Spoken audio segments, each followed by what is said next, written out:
Hi there, it's Casey here from worthyandwell.com. In this video, I'm excited to talk a little bit about fear of failure. In particular, I want to share with you 5 ways to overcome fear of failure so that you can be in this space to move towards the wellness that you desire. But first, let's talk about how fear of failure can show up for you, how it presents itself. It might show up as perfectionism.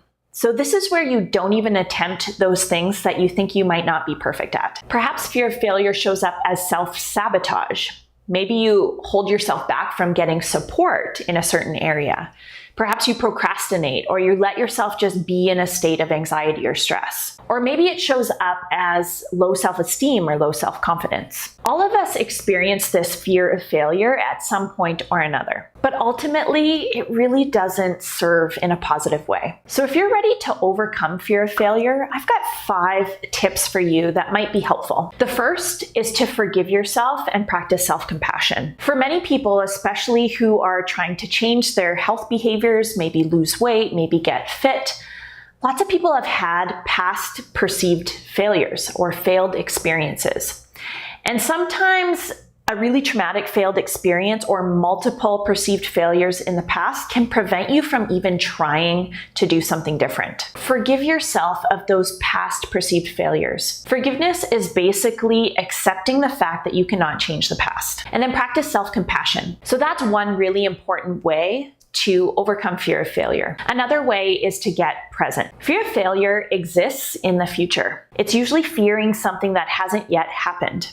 So if you get in the present moment and you focus in on the breath and maybe get into your body and just catch yourself when you notice your mind wandering into the future, that can help you to make progress in the area that you're scared of failing at. The third way is to reframe failure. What is failure anyway? I personally try not to use that word in my vocabulary. And I've definitely had past experiences where things have not gone as planned, where I've had negative emotions afterward. I try to reframe failure and think, what did I learn from that experience? Every single experience has a lesson in it. And when you can look at that experience objectively and take the little lessons, that's going to be extremely helpful. So whether or not you've tried a million diets in the past and you think to yourself, oh, they didn't work, well, think what part of them actually did work for you and why didn't they work, or what parts didn't work, and use that information as you plan your next steps. The fourth way to overcome fear of failure is to connect in with your vision and your desires. So by taking some time to really think about what you'd like your wellness in your life to look like,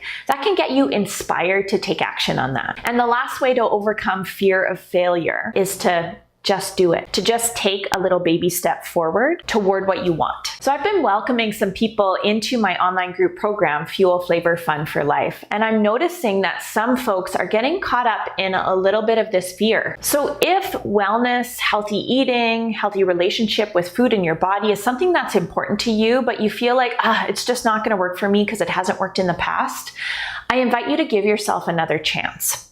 In Fuel, Flavor, Fun for Life, I talk about the mindset that's needed to make changes for the long term, and there's support of a really positive, amazing group. So if you'd like to learn more, I welcome you to head on over to worthyandwell.com/Fuel, Flavor, Fun group, and you can register there. Even if you don't choose to join us, please don't let yourself get stuck in this fear of failure. Find someone who believes in you and start to create habits to help you believe in yourself. Take that next baby step forward, and that'll get you further than staying stuck in the fear. So I hope this is helpful, and I'll talk to you very soon. Take really good care.